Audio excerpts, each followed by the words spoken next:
tem muita gente vendendo e pouca gente servindo. É. Aí quando você serve bem, essa conexão vira uma venda, vira uma credibilidade, porque, lógico, é o seu trabalho, é o negócio de vocês, mas o atendimento servindo é totalmente diferente, porque ele cria uma genuidade, uma conexão e uma verdade totalmente diferente. Porque, independente do momento agora da sua decisão, eu estou plantando.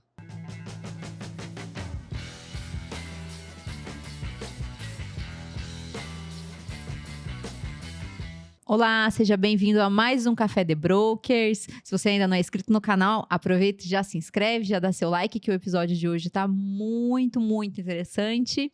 Eu sou a Cíntia Sávio.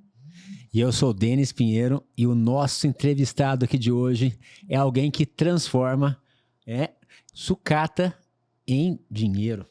Alguém assim que desde pequeno transformou a sua vida com base em trabalho e vem transformando cada dia.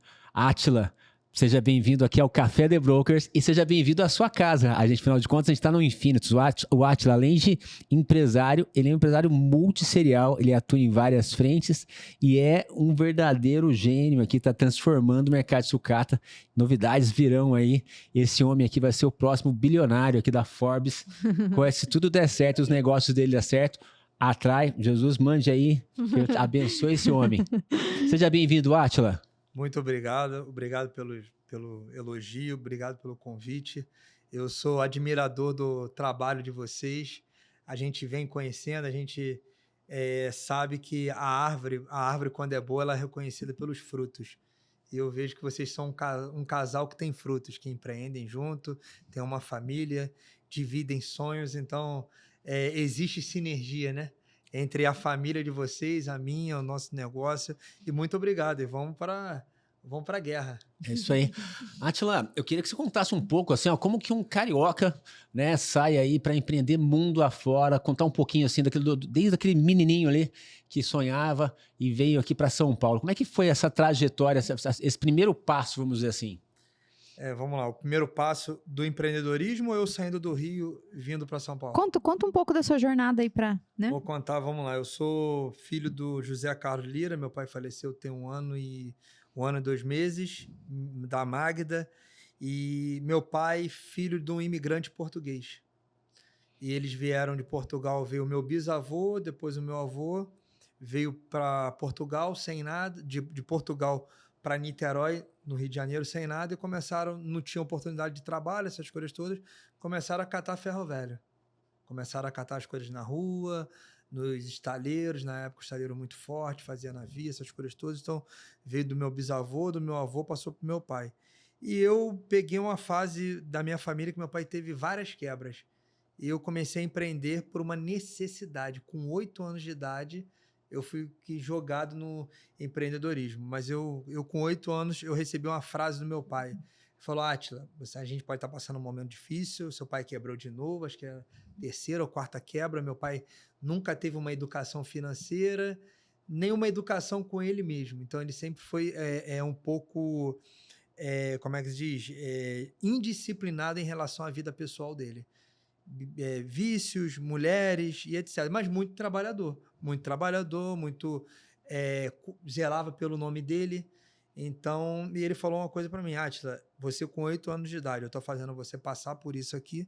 Eu não queria que você passasse, mas eu não tenho ninguém que possa me ajudar nesse momento, porque eu fali financeiramente e moralmente. E tenho vergonha de pedir ajuda, porque fiz muitas coisas que não são certas, mas você vai me agradecer um dia por eu ter por você ter iniciado tão cedo, e esses frutos vão dar outros frutos. Então eu peguei essa palavra para mim, e meu pai sempre falava: você quando você estiver com 18 anos, você vai estar numa condição diferente dos seus amigos. Quando você estiver com 30 anos, você pode ter certeza que você está muito bem. Quando você estiver com 40, você explodiu.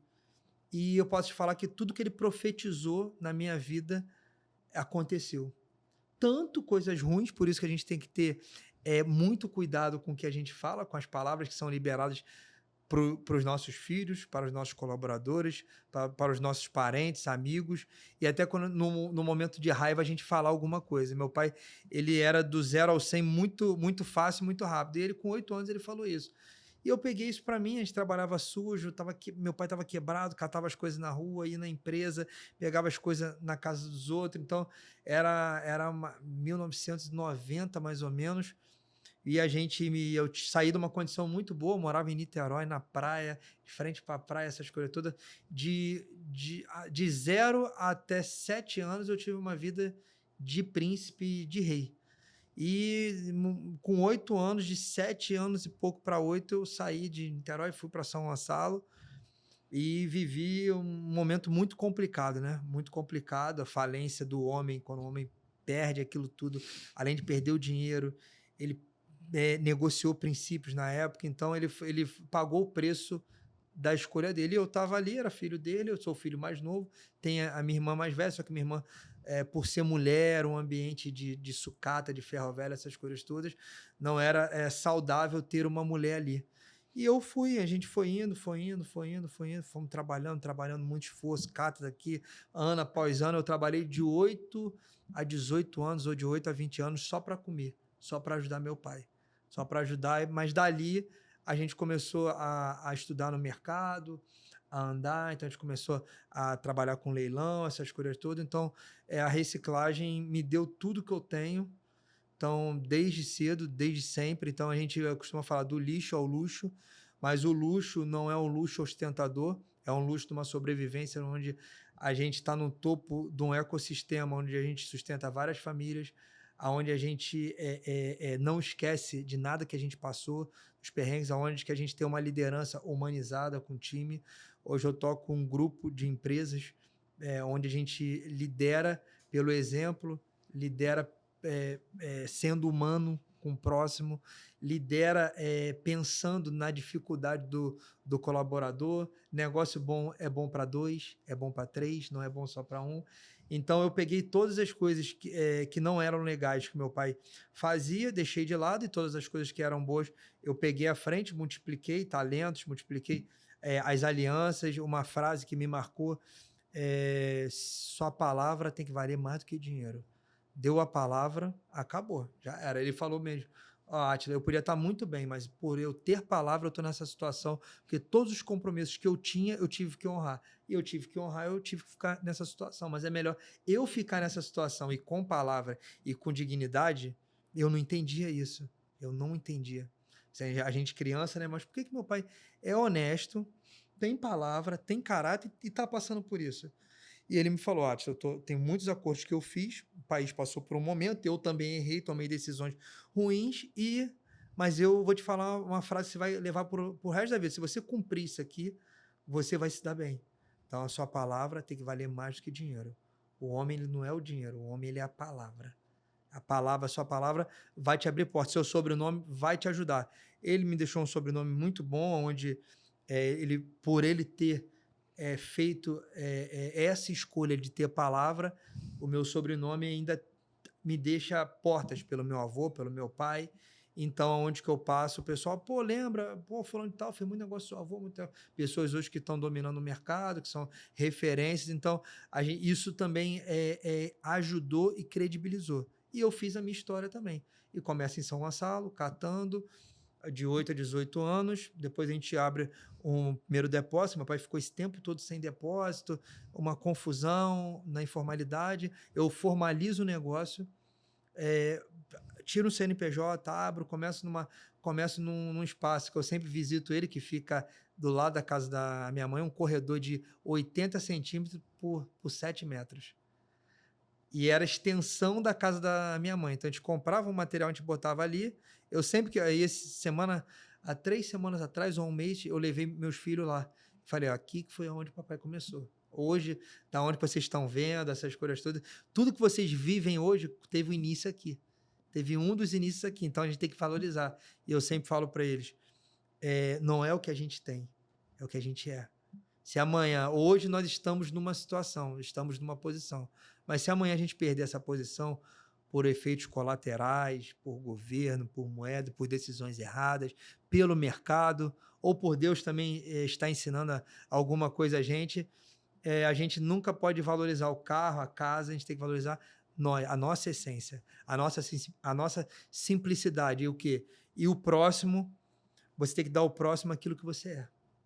Você não pode, como é que diz, ter falsidade, ter mentira. Você tem que ser uma pessoa reta. Então, meu filho de 10 anos e minha filha de 5, eles são meio que raiz, que eles todos os dias é como se fosse um mantra. Eu estou sempre falando com ele, a palavra vale mais do que dinheiro, tem que ser honesto, tem que ter caráter. Mesmo se um dia vocês precisarem catar, fazer alguma coisa, como o papai catou, vira e mexe, a gente vê alguém na rua, e a gente vai lá, vê alguém com uma Kombi, alguma coisa, a gente vai lá, ajuda, chega perto, ou o pessoal que vai pegar o reciclável da nossa casa hoje, que tem coleta seletiva, essas coisas. Eu sempre conto a história, sempre converso, eu sempre converso com gari, com lixeiro, com catador, e as pessoas às vezes ficam assustadas, que a gente está bem arrumado e eu estou ali trocando ideia, estou querendo saber para quem ele vende, como é que ele vende, estou tentando ajudar, passar alguma experiência. Então, eu passo isso para meus filhos. Então, foi 80 centímetros por 7 metros, aí fomos para uma loja de 4 metros por 6, aí depois de 1 ano e meio fomos para um galpão de 600 metros, aí depois no galpão de 600 metros meu pai quis parar, meu pai meio que falou, eu estou cansado e queria viver a vida dele. Aí ele ficou para um lado, eu fui para o outro, aí eu fiz aí eu voei, aí eu comecei a decolar.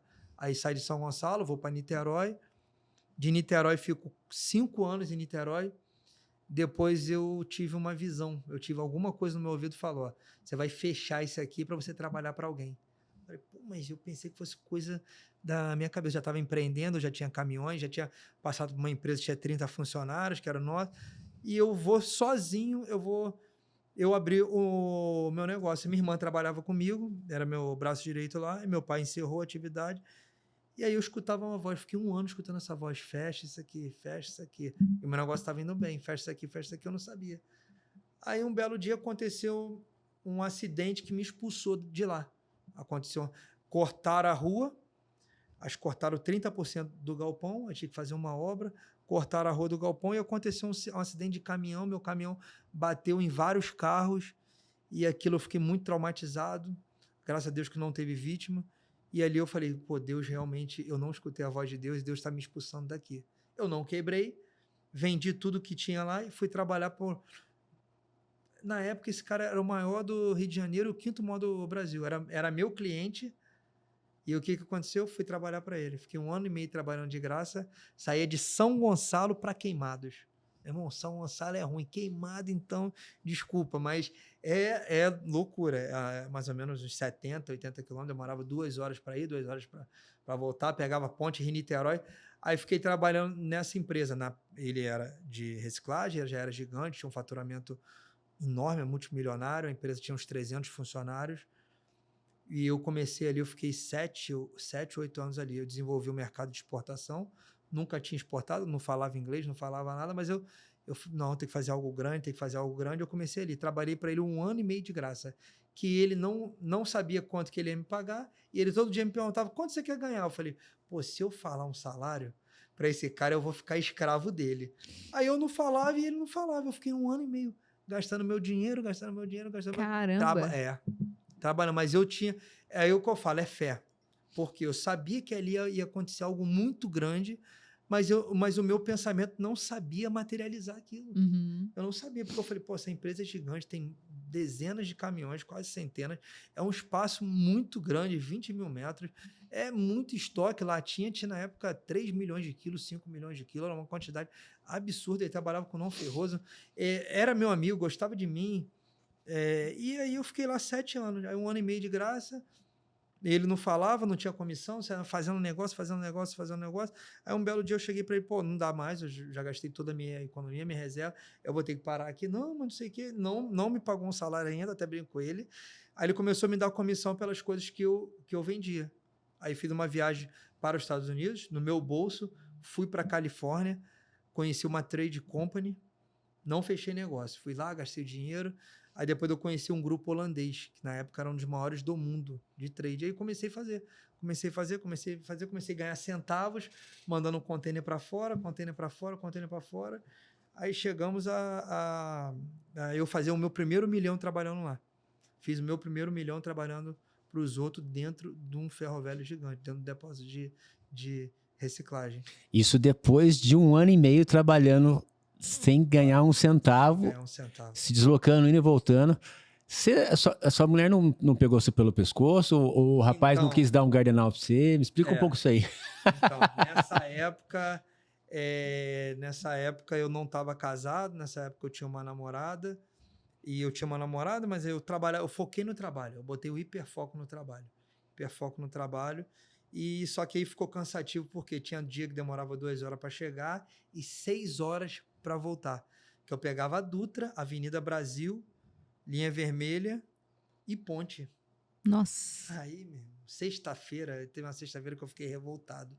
Falei, nunca mais eu pego essa ponte, porque demorei 6 horas. Que isso. 6 horas, um trajeto de 70 quilômetros, mais ou menos. Então, terrível. Mas eu sabia que ali ia acontecer algo. Por quê?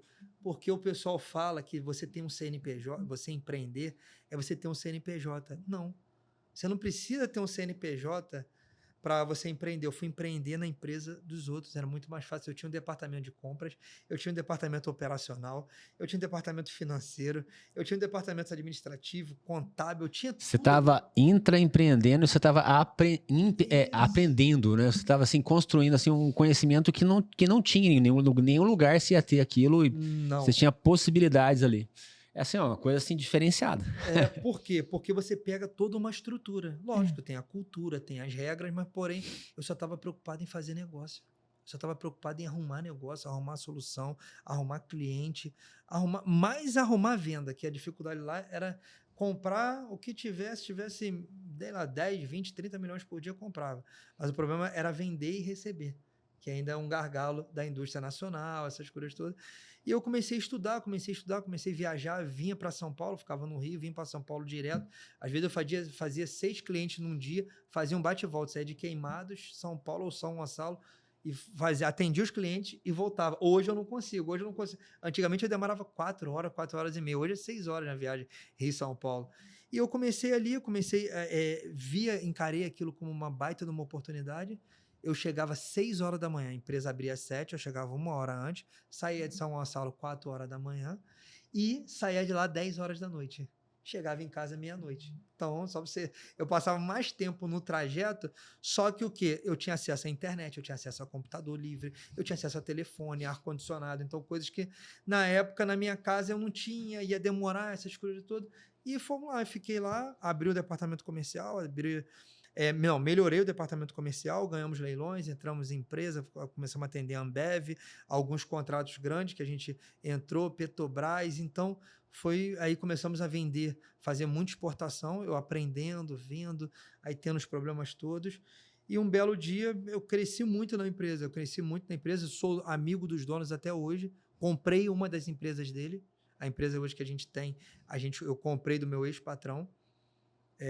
Aí eu saí de lá, porque não tinha mais para onde eu crescer, ou eu comprava a empresa ou eu saía, ou porque eu não sou acomodado, eu não consigo, eu cheguei no teto e ele mesmo falou para mim, Átila, você está no teto aqui, se você esperar mais uns 10 anos, pode ser que a gente te venda aqui uma parte, faça isso.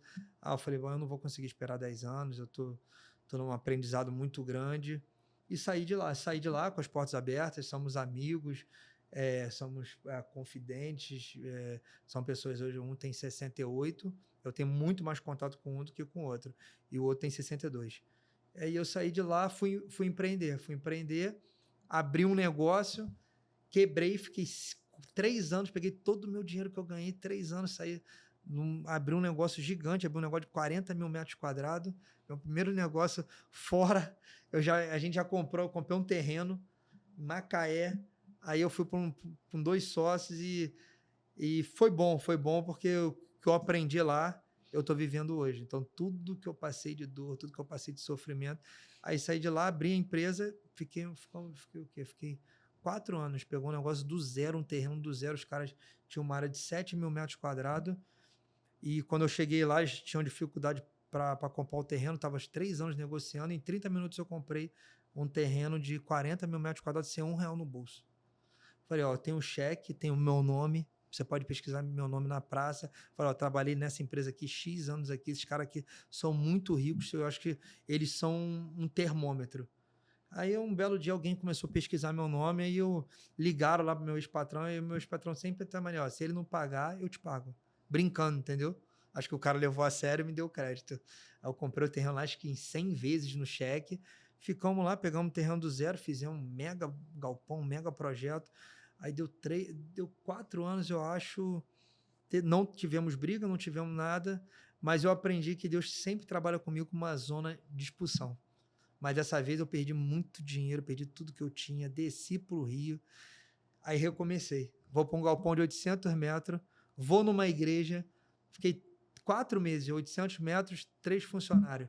Vou numa igreja, um pastor vai lá e fala para mim, ó, Deus manda te falar que você vai ficar se você suportar um ano, em um ano, você vai sair, você vai aumentar 30 vezes. Você vai para um lugar 30 vezes mais. Eu falei, não fecha a conta, não tenho dinheiro, não tenho isso, não tem nada, só tem 3 funcionários, minha conta tá negativa desse.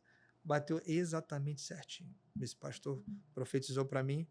Em um ano, eu fui para um lugar 30 vezes maior. Onde que era o 30 vezes maior? Uma das empresas que eu trabalhava. Saí do galpão de 800 metros, fui para um galpão de 25 mil metros quadrados. Não tinha dinheiro, mas sempre é verdade. Falei, não tenho dinheiro para te comprar, não tenho dinheiro para pagar o aluguel, eu só tenho dinheiro para pagar um mês e meio ou 2 meses de aluguel. Cara, não, mas você está enfiando os pés pelas mãos, não sei o quê.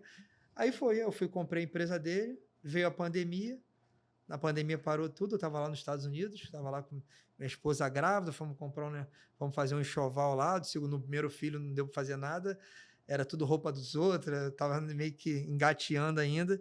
Aí pandemia, a gente podia ser o nosso fim, podia ser a nossa morte, mas aí a gente ganhou um leilão, ficou 7 meses nosso dinheiro preso lá na Petrobras e daí eu comprei uma mercadoria muito barata, depois a gente vendeu muito caro, milhares de toneladas, então aí aconteceu um milagre, a profecia que a gente recebeu se cumpriu, a gente trabalhou, eu nem sei explicar. É assim, hoje todo mundo me pergunta, eu já gravei alguns podcasts, eu converso com algumas pessoas querem, mas como que você fez? Você ficou com o seu dinheiro preso de fevereiro de 2020 até setembro ou outubro de 2020, eu com aluguel 10 vezes maior do que eu pagava, com a prestação da empresa,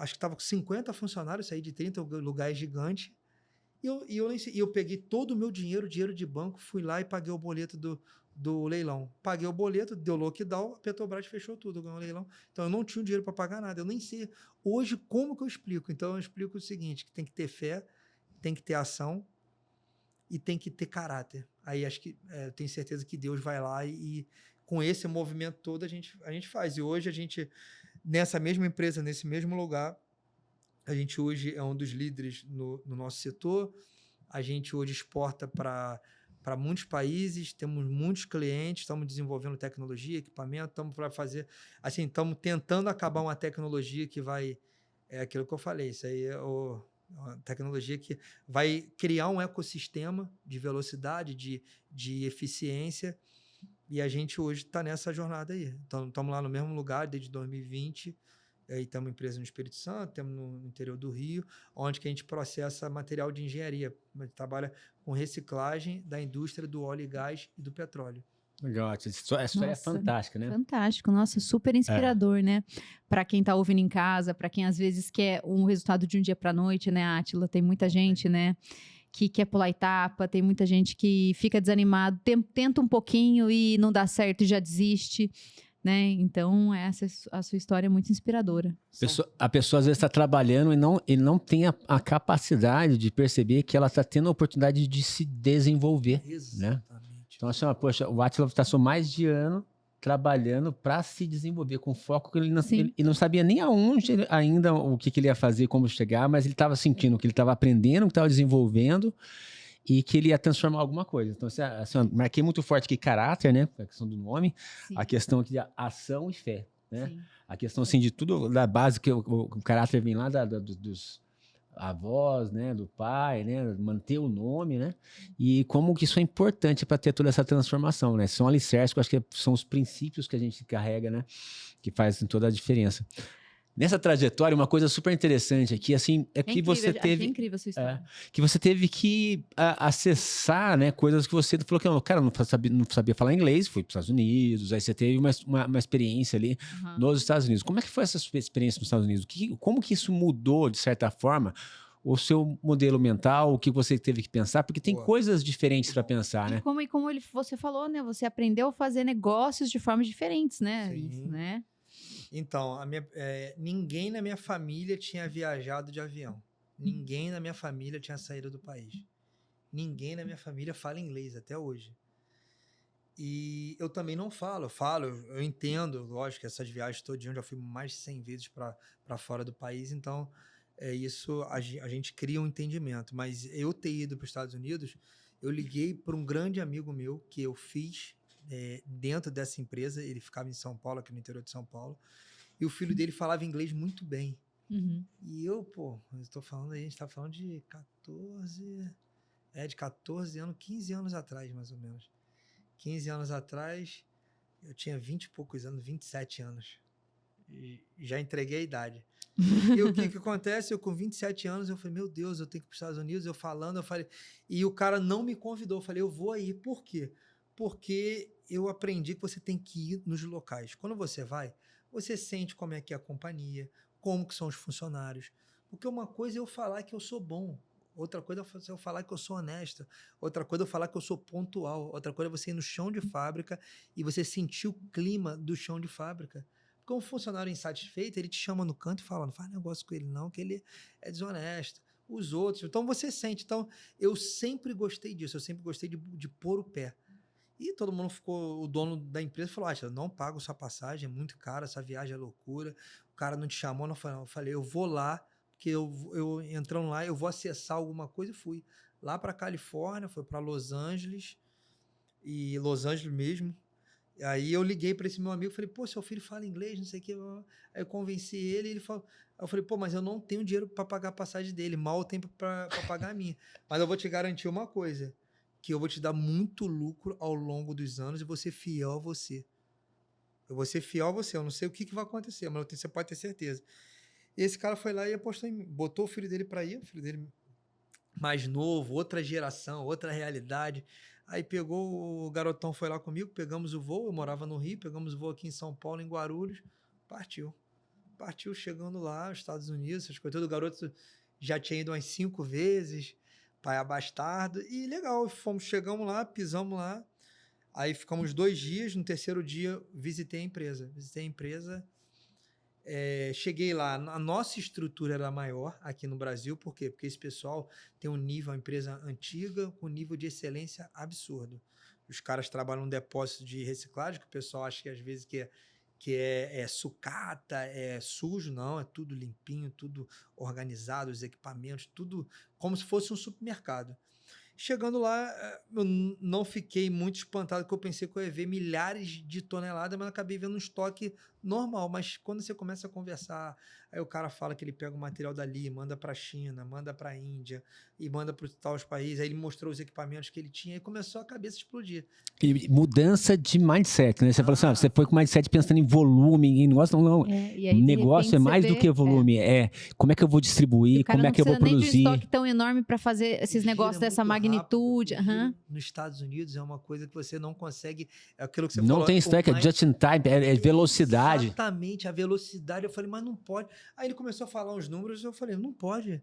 A gente tem isso em estoque, a gente processa, a gente demora porque a diferença, ele falou, olha só, o mercado brasileiro é uma coisa, porque aqui no Brasil é muito lento, você demora, o cliente demora 30 dias para te pagar, 40 dias, aí se você mandar 10 carros, você fica com risco. Aí você mandar 20, lá não, é muito rápido. Não, aqui eu tô perto do porto, aí tudo é de trem, você não precisa de muito caminhão aqui, bota a sucata no vagão, ou bota o container, tá dentro do vagão, você pega a linha, aí o cara mostrou que a linha férrea passava nos fundos lá, eu fui começar a entender, eu falei, tá vendo? Chega aqui, chega de manhã, à noite eu tenho um segundo turno, que de dia eu compro e à noite eu vendo. Eu falei, meu Deus do céu, os caras não param, aí aquilo que você falou, é outro mindset. Aí os caras mexiam 10 vezes mais, com estoque muito menor, com giro muito maior e com multicanais de venda. Eu falei, pô, mercado americano, a primeira vez que eu tinha dos Estados Unidos, essas coisas todas, a gente só vê, né? Quando você toma um choque, porque o mindset é totalmente diferente. Os caras lá são mais preparados. Então, aí o cara me levou, foi me apresentando os departamentos, daqui a pouco eu entro numa sala, Uma sala gigante, eu lembro até hoje. Relógio do mundo todo, aqueles relógios, horário de Tóquio, horário de Bangkok, horário disso. Daqui a pouco pessoal com turbante, pessoal com barba, gente numa mesa, gente de tudo quanto é nacionalidade. Aí eu fui entender, aquela sala ali é a sala dos traders. Aí ele falou, aqui que eu faço as coisas acontecerem. Aqui é que eu vendo, aqui que é o coração da empresa. Então a gente compra e vende aqui. Ó, do lado direito é venda e do lado esquerdo é compra. E aqui a gente é onde que o estoque não pode parar. Mesmo eu tendo abundância de dinheiro, que ele falou, mas ele comprava muito e vendia muito. Aí isso explodiu a minha cabeça. Aí eu falava com um coreano lá, o cara coreano, o dono da empresa, um israelense. Aí eu comecei a entender a multicultura dos Estados Unidos, né? A multicultura, a velocidade e o acesso ao dinheiro, né? O poder do dinheiro. Quando ele mostrou umas cifras, eu fiquei E o quão importante você ter a consciência que quanto mais dinheiro você tem, na verdade, mais você tem que fazer ele girar para que ele se multiplique. Dinheiro parado ali nos Estados Unidos é doideira. Então, assim, ele faz o dinheiro movimentar, crescer. É um mercado realmente pungente, né? E uma vez que veio, não dá para desver, né? Não tem como. Isso aí, depois você... Aí eu fiquei assim, demorou para a gente fazer negócio, porque os meus patrões aqui não entendiam isso, aí o preço estava muito igual. Eu falei, bom, mas para que eu vou vender para alguém lá de fora igual ao preço? Não, tem que ser maior. Eu falei, não, olha só, é uma oportunidade, é um outro canal, é isso, é aquilo. Pô, mas ele não me paga aqui, se ele não me pagar? Eu falei, ele tem que olhar a mercadoria, tem que ver, mas porque eu tenho que confiar nele e ele não confia na gente. Aí começou o quê? Muitas crenças limitantes aqui no Brasil. Sim, porque aí, também tem a diferença de cultura, né?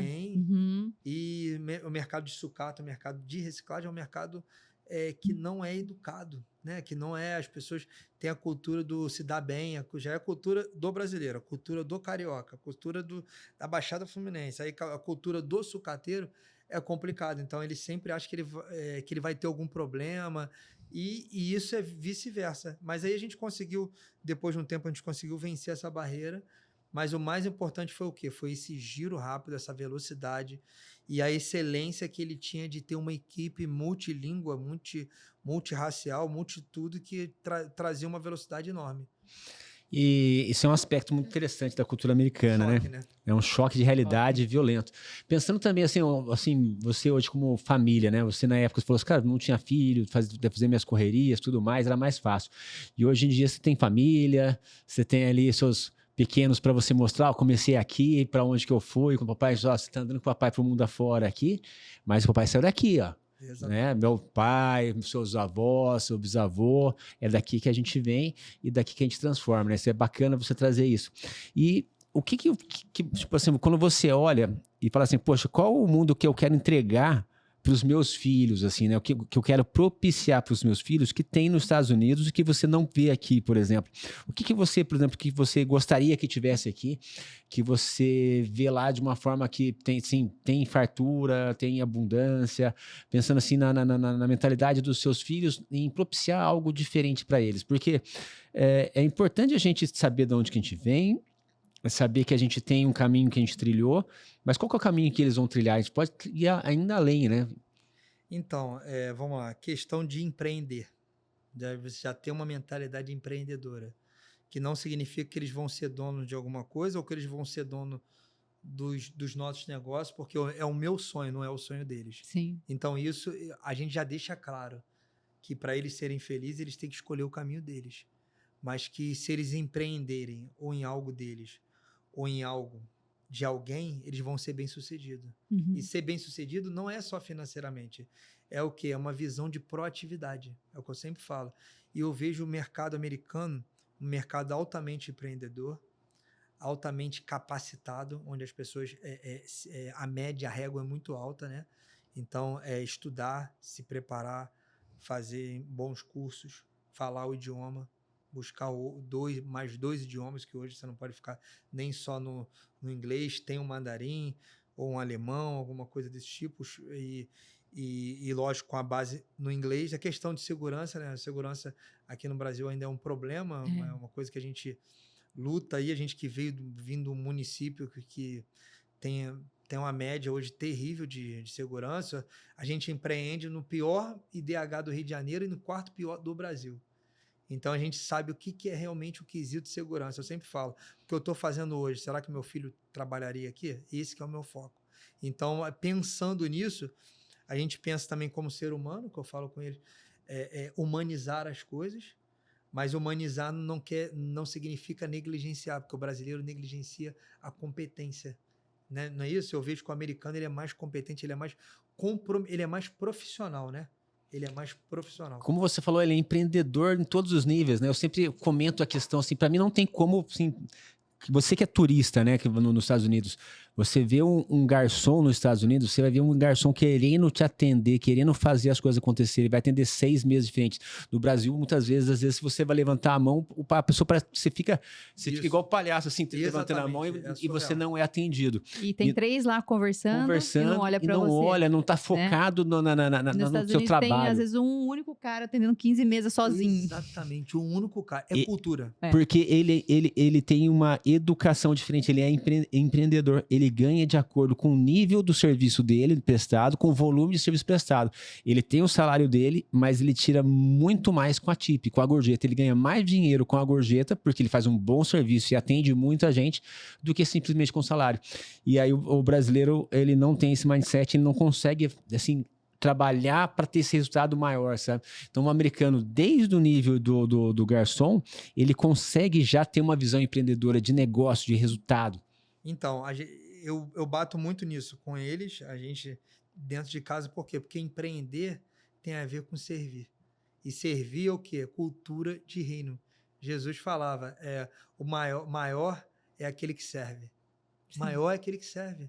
Então, aquele que está servindo, ele vai ser o maior. Por quê? Porque ele está tendo visibilidade, ele está tendo humildade. Então, eu vejo que a nossa cultura está muito distante ainda disso, porque falam, não, se você trabalhar demais, você vai estar trabalhando para o seu colega, para os outros, você não está ganhando mais do que isso. Então, o pessoal está primeiro focado no dinheiro do que o quê? No processo do resultado. Quando eu vou para os Estados Unidos, eu fico assim, a gente compara, é nítido, não tem frentista, você é o frentista. Uhum. Aqui hoje a gente tem uma lei que protege. Por que você... Uma profissão que você pode realocar ela para ela fazer um outro serviço, uma outra atividade que vai... que o cérebro dela vai estar num movimento diferente. Por quê? Com a tecnologia, com tudo isso que está acontecendo, 90% das profissões que tem hoje, em 5, 10 anos não vai ter mais. Se você não tiver uma mentalidade empreendedora, você fica para trás. Você vai sucumbir no nostalgismo. Você vai ficar falando, eu era o cobrador de ônibus, eu era o reciclador, eu era o motorista de caminhão. Não vai ter mais motorista de caminhão. Uhum. Desculpa, mas é o quê? É o mundo. E se você não tiver com a mentalidade de empreendedor, de empreendedora, você é o quê? Você não vai conseguir superar isso. Você vai ficar preso. Sim. Átila, e eu queria trazer aqui um outro assunto dentro do que você falou, né? Que é a questão da fé, né? Você acabou de falar de Jesus aqui, né? E queria que você falasse um pouco da sua fé, se você sempre foi uma pessoa de fé. Por quê? Eu tenho a minha fé em Deus muito forte, sempre acho que Deus agiu na minha vida em vários momentos, né, Denis? Na nossa vida, né? Uhum. E só que a gente chega num momento, a gente chegou num momento alguns anos atrás, que era até fora de moda, entre aspas, falar de Deus, né? As pessoas, teoricamente, até estava comentando com o Denis esses dias, parece que quando... alguns anos atrás, né, quando eu estudava, parece que as pessoas intelectuais, elas eram obrigadas a não acreditar em Deus, né? Era uma coisa assim, loucura, né? E aí você acabava não falando da sua fé para você não entrar numa discussão desnecessária, que a pessoa não vai conseguir te convencer que, né, Deus não existe, enfim, né? E hoje em dia, não. Hoje em dia a gente vê muitos empresários bem-sucedidos levantando essa bandeira, falando da fé, falando das coisas que Deus fez, né? E é uma coisa que a gente tem na nossa vida, né? Nitidamente, em alguns momentos, que é assim... É Deus que fez dar certo, porque tinha tudo para não dar, e Deus foi ali, mexeu exatamente naquele ponteiro que fez toda a diferença, sabe? Alguns caminhos também que às vezes a gente escolhe e que a gente pensa assim, puxa, com aquela maturidade que eu tinha, eu jamais escolheria esse caminho, né? Então, Deus me ajudou ali, me deu uma luz. Então, queria que você falasse um pouquinho disso, que eu acho que é uma coisa muito forte também de você, né? Hoje a gente trafega muito nisso, fala muito sobre Deus, sobre fé, sem negligenciar a nossa capacidade e a nossa competência. Com certeza. Porque tem uma moda aí que o pessoal fala, entrega tudo para Deus. Não, calma. Não. Deus só faz aquilo que a gente não pode fazer. Tá? Nem de um lado e nem do outro, né? Exatamente. Não tem que Exatamente. nem negligenciar a presença de Deus na nossa vida, mas também nem achar que tudo não dá para entregar tudo, é Deus, né? A gente tem que cumprir nosso papel, né? Não, isso aí. Né? Porque, assim, Deus não tem preferido, Deus tem íntimos. A intimidade traz proximidade. Uhum. Então, eu costumo falar isso para todo mundo. Então, a fé sempre esteve presente na minha vida, porque eu vim de uma realidade que meu pai era viciado em cocaína, meu pai era viciado em álcool, meu pai tinha várias mulheres, meu pai andava armado, que era uma realidade, um local totalmente violento, complicado, complexo, muito difícil. Eu vi muitas pessoas morrerem do meu lado. A maioria dos meus amigos morreram. Poucos estão vivos hoje. E eu sempre tive a certeza que Deus estava comigo ali, porque Deus me livrou de muitas coisas que eu não fui o causador, mas estava perto. O ambiente, né? Então, o ambiente faz com que você esteja perto de pessoas, de lugares, mas porque você não tem outra opção. Você é uma criança, você é um adolescente, você não tem como sair dali. Então, desde cedo, eu busquei espiritualidade. Minha família teve várias vertentes religiosas, minha mãe de uma religião, meu pai de outra religião, meus avós de religiões também. Então, tinha dentro do meu âmbito familiar 5 religiões. Então, mas eu nunca fiquei confuso. Eu sempre escutava, não me envolvia, às vezes ia ali e aqui, até que eu tive desde pequeno eu sabia, pô, isso aqui Deus me livrou. Era para acontecer com fulano estava do meu lado e eu não fui pego. Fulano foi do meu lado e aconteceu de ele levar uma bala perdida, eu não levei. Caiu um negócio, um cara jogou um peso gigante para me acertar de maldade e não me acertou, que eu não tenho nem explicação. Então, nisso aí minha mãe começou a conversar comigo, começou a se manifestar a fé. Aí depois eu, com 18 anos, 20 anos, tive livramentos também de acidente de carro, de assalto, já fui muito assaltado. São Gonçalo era assaltado direto. E a gente tinha certeza, gatilho de arma falhou. O cara que te assaltou, esse cara aí, toda pessoa que ele pegava, o cara fazia alguma maldade. E ali, Deus. E até que depois que a gente criou uma maturidade maior, eu vou te contar aqui um caso aqui. Minha esposa era estéril, comprovada. E aí a gente começou a buscar. E a gente acho que 1 ano de namoro, ela chegou para mim e falou, Tia, não vou poder te dar um filho. Eu queria separar de você, porque eu não vou poder ser mãe. E você falou que o seu sonho é ser pai de um menino. E a gente, isso ela falou, aí nesse mesmo tempo ela teve uma síndrome do pânico, ela trabalhava num banco, teve síndrome do pânico e teve depressão. E teve um diagnóstico que ela tinha, ela era infértil. Nossa. Eu pensei que fosse eu, então tudo ao mesmo tempo, eu vindo de carro com ela, eu deixando ela em casa, falou, eu quero terminar com você, que eu não sou digna de casar com você. Eu falei, não, todo mundo já tentou tudo contigo aí, eu posso tentar?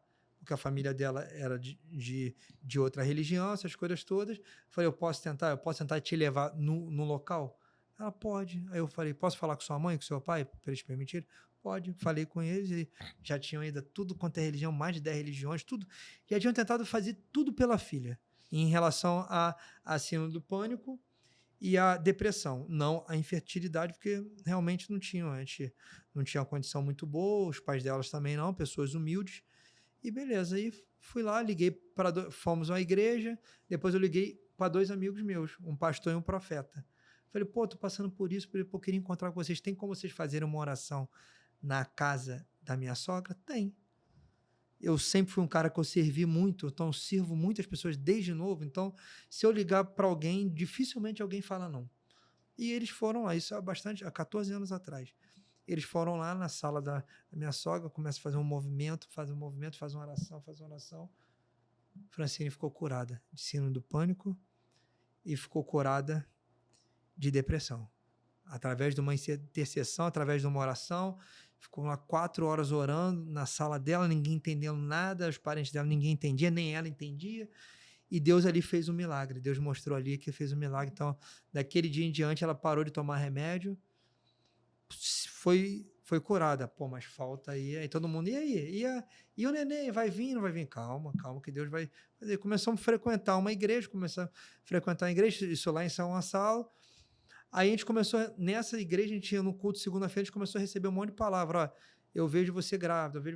Aí daqui a pouco a gente estava com um amigo, esse mesmo pastor que intercedeu pela cura dela, falou, ó, pode fazer o exame, isso foi num sábado, faz um exame que você tá grávida, tem um menino aí dentro.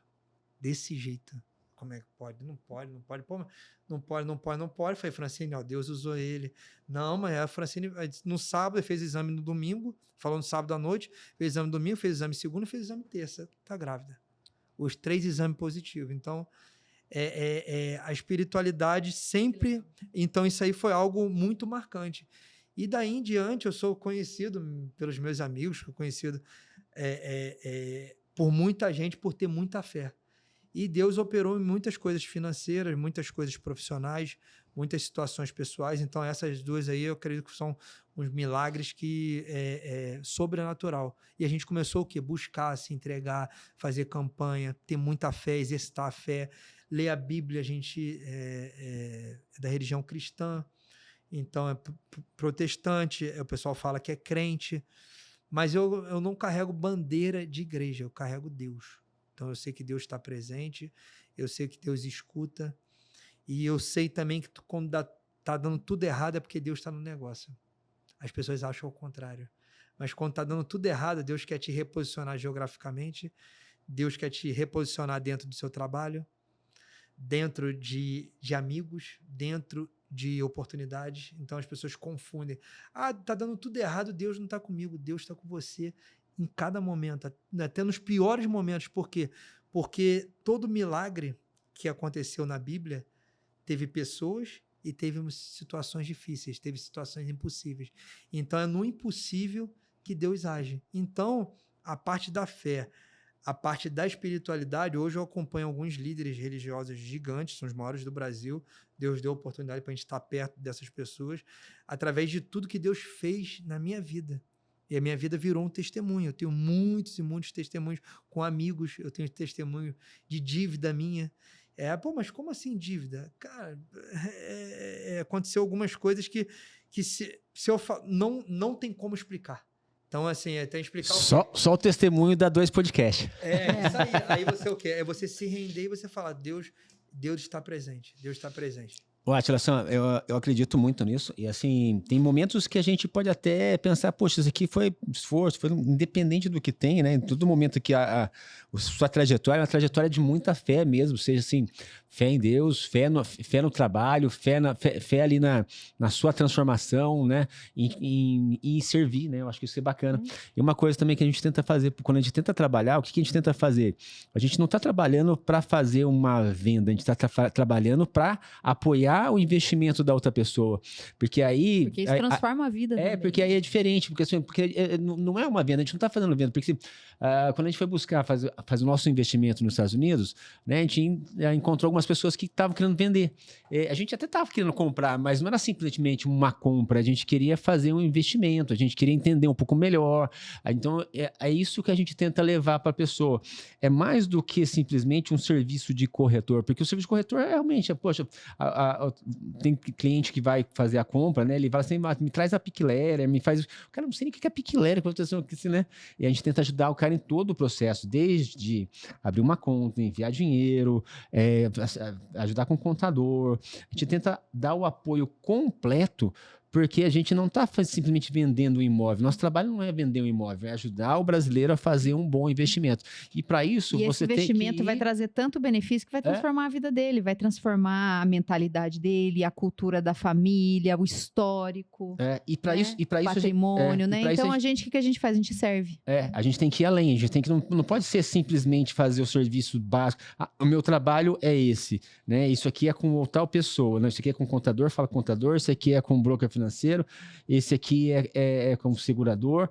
Não, a gente apoia, pega na mão e ajuda a pessoa nessa jornada. E aí a gente fazendo o serviço, a pessoa tem a entrega dela, ela consegue ter o resultado que ela veio buscar, porque a gente tenta buscar, entender o que ela quer, né, para fazer esse investimento, e a gente ajuda ela a ter o que ela buscou.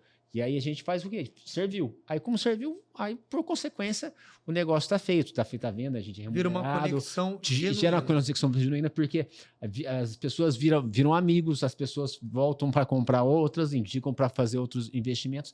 E isso que é legal, porque venda por venda é uma transação, e transação E tem não é muita legal. gente fazendo. Tem muita gente vendendo e pouca gente servindo. Aí quando você serve bem, essa conexão vira uma venda, vira uma credibilidade, porque, lógico, é o seu trabalho, é o negócio de vocês, mas o atendimento servindo é totalmente diferente, porque ele cria uma genuidade, uma conexão e uma verdade totalmente diferente. Porque, independente do momento agora da sua decisão, eu estou plantando. Sim. A vida é o quê? A vida de quem é bem-sucedido é plantar, é jogar semente. Compartilhar prosperidade, né? Exatamente. E quando você está servindo, você está jogando semente. E a maioria das sementes que vocês jogam é em terra fértil. É terra fértil. Aí a terra fértil faz isso, faz vocês virarem o fenômeno que vocês estão virando, o ecossistema que vocês estão incluído aí, né? Eu vejo que vocês estão em muitas mentorias, estão em lugares que é fácil chegar, mas é difícil permanecer, né?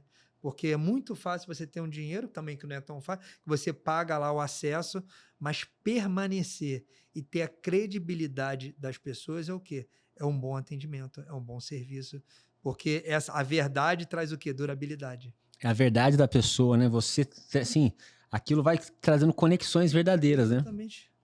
Legal. Atila, foi um prazer aqui receber você aqui hoje. Sim, foi eu acho que um podcast de fé, né? Fé, trajetória, transformação. Muito obrigada por ter, né, atendido nosso convite. Né? Poxa, nós recebemos um convidado na casa dele. Não, Isso foi muito... A casa é de vocês. A casa é compartilhada. Bacana. Assim, parabenizar você e toda a equipe. Para quem não sabe, o Atila, um dos negócios dele é aqui o canal, né? No canal, não, desculpa, o canal é nosso, né? É o estúdio, tudo que a Infinitus traz aqui.